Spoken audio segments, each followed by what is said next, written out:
dakika ya 70 mwamuzi msaidizi namba 1 alikataa bao halali la klabu ya Simba. Hili neno bao halali tumewauliza bodi ya ligi.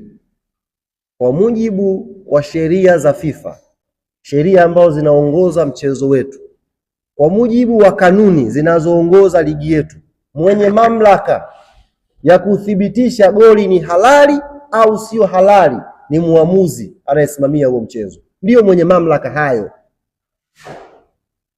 Ndiyo mwenye mamlaka hayo muamuzi, kwa mujibu wa sheria zote, sheria za FIFA, sheria za CAF na kanuni zinazoongoza ligi yetu. Mwenye mamlaka ya kutamka na kuthibitisha kwamba goli hili ni halali au goli hili sio halali ni muamuzi wakati wa mchezo husika.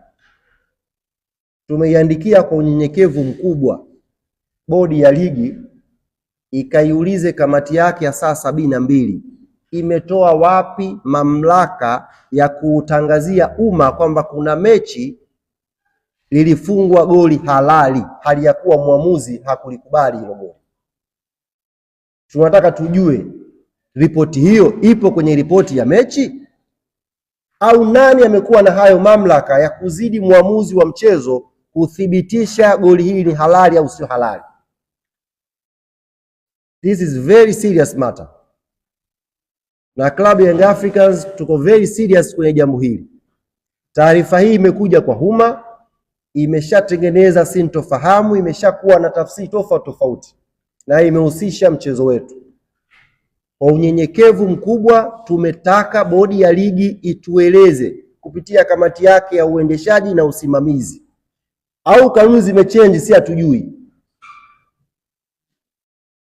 Wametoa wapi mamlaka ya kuthibitisha na kuutangazia umma kwamba kuna goli halali limefungwa tofauti na sheria zinavyoelekeza?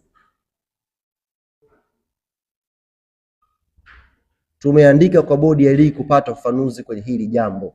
Neno goli halali, kamati imetoa wapi hayo mamlaka ya kupindisha maamuzi ya rifai na kuutangazia umma?